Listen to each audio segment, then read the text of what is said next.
Hello everyone, welcome back to my YouTube channel. ඉතින් මේ දෙසැම්බර් 18 අපි මේ ඉන්නේ කතරගම යන ගමන් අපි යන්නේ ගෝල්ඩ් රෝඩ් එකකින්. අපි ඉතින් උදේට කාලාවට දවල්ට කන්න අපි බීච් එක ළඟ නතර කරනවා කියලා හිතාගෙන හිටියා. ඉතින් ඒ එන මග අතරතුර අපි මේ මෙතන නතර කරලා අපේ ලන්ච් එක ගන්න තමයි මේ හදන්නේ. ඉතින් ඔයාලට කියන්න බැරි වුණානේ අපි මැරිකලාට පස්සේ අපේ ෆැමිලි දෙකත් එක්ක යන පළවෙනි ට්‍රිප් එක තමයි මේක. අපි මේ මුහුද දිහා බලාගෙන අපි අපේ දවල් කෑම එක ගන්න ගමන් තමයි ඉතින් මේ ඉන්නේ. මෙතන නම් මාරම ලස්සනයි. ඒ වගේම එදා නම් ටිකක් මුහුද රැල්ල සැරට තිබුණා. අපි ඉතින් ගෙදරින් එනකොට ටිකක් දවල් වල නිසා අපිට අද වෙන ප්ලෑන්ස් මොකුත් තිබුණේ නැහැ. අපිට තිබ්බේ කතරගමට ගිහින් අපිට නවතින තැනක් හොයාගන්න තමයි තිබ්බේ. ඉතින් අපි කාලා යන්න පිටත් වුණා. ඊට කලින් අපි පොඩ්ඩක් රැල්ලක් පෑගුවා. ඉතින් අපිට එදා දවසේ වෙන ප්ලෑන්ස් මොකුත් නැති නිසා අපි ගිහින් රෙස්ට් කරලා පහුවෙනිදාම උදේ පාන්දරම අපි කිරිවෙහෙර වඳින්න යන්න තමයි හිතාගෙන ඉන්නේ.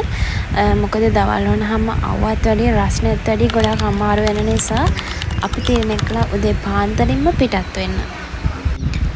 ඉතින් අපි උදේම ආව නිසා ගොඩක් කට්ටිය හිටියෙත් නෑ ඒ වෙලාවේ. හැබැයි දවල් වෙද්දී නම් හුඟක් සෙනඟ හිටියා. ඔයාලත් කිරිවෙහෙර වඳින්න යනවා නම් අනිවාර්යයෙන්ම උදේම යන්න. මොකද එතකොට ඔයාලට නිදහසේ වඳින්න පුළුවන්.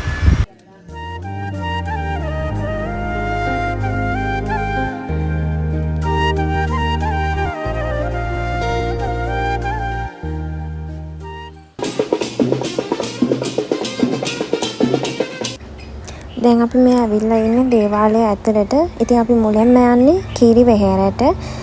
අපි යන ගමන් මල් ටිකකුත් ගත්ත මෙතනින්.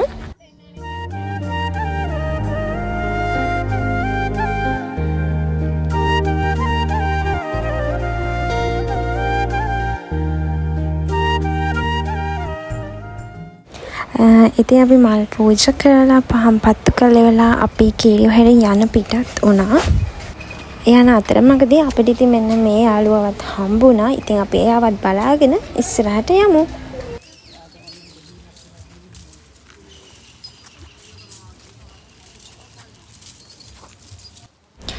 ඊට පස්සේ අපි යන්න හිතාගෙන සෙල්ල කතරගමයි ලක්ෂ්මී දේවාලයේ ඒ ටික බලන්න. ඉතින් යන අතරතුර මේ වැවත් අපිට හම්බුණා. එතනන් බලාගෙන අපි දැන් යමු සෙල්ල කතරගම.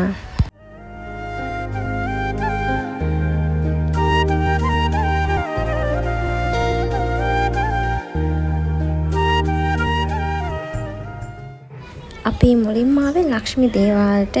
ඉතින් මම මෙහෙ ගොඩක් ඇවිත් තියෙනවා. ඒ දැන් කලින්ට වඩා ගොඩක් වෙනස් වෙලා අලුත් දේවල් හදලා ගොඩක් ලස්සනයි එහෙත්. ඉතින් අපි ඒ ටිකත් බලාගෙන යමු.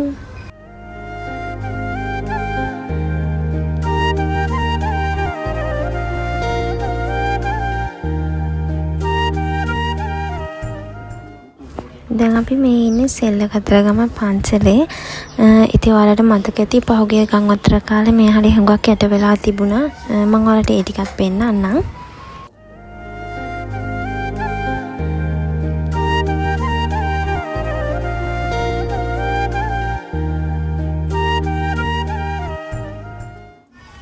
මේ තියෙන්නේ අර මං කියුව ගම්වතුර කාලේ යට වෙලා තිබ්බ හරියක්. මේ හරියත් ඔක්කොම යට වෙලා තමයි තිබිලා තියෙන්නේ.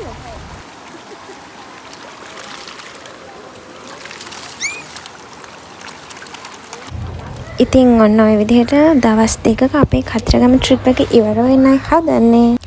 මම අපේ ගමන මතක් වෙන්න පුංචි සීවටනයක් ගන්නත් අමතක කරේ නැහැ.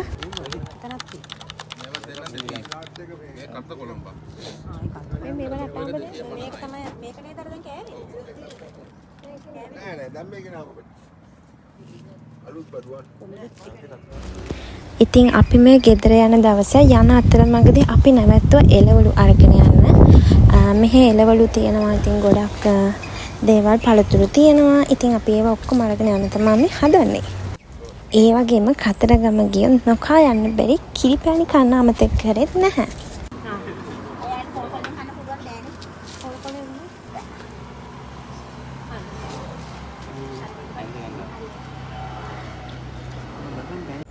මේ කිරි පැණි ගැන නම් ඔයාලට ඉතින් අමුතුවෙන් කියන්න දෙයක් නැහැ. මෙහි කිරි පැණි පුදුම රසයි. ඔන්න ඉතින් අපි ඒවත් කාලා ආයිමත් අපි අපේ ගමන යන්න පිටත් වුණා. දැන් නම් ඉතින් ගෙදර යන්නේ. අපි ගෙදර යන ගමන් සංකපාල පන්සලටත් ගිහින් තමයි ගියේ. ඉතින් එතනදී නම් මම වීඩියෝස් ගත්තේ නැහැ වැඩිය. යන ගමන් අපිව මගදීදී වැස්සකටත් අහු වුණා. ඉතින් ඒ වැස්සෙම අපි පරිස්සමෙන්ම ගෙදර ආවා. ඉතින් මේ අවුරුද්දේ ඒ කියන්නේ 2025 අවුරුද්දේ අන්තිම vlog එක තමයි මේක. ඉතින් එහෙනම් ආයමත් අපි ලබන අවුරුද්දේ ඉඳන් ලස්සන vlog එකකින් හම්බෙමු. එහෙනම් හැමෝටම thanks for watching. See you next time. ඉතින් ලබන අවුරුද්ද 2026 අලුත් අවුරුද්ද ඔයාලා හැමෝටම සුබම සුබ අලුත් අවුරුද්දක් වේවා. Bye.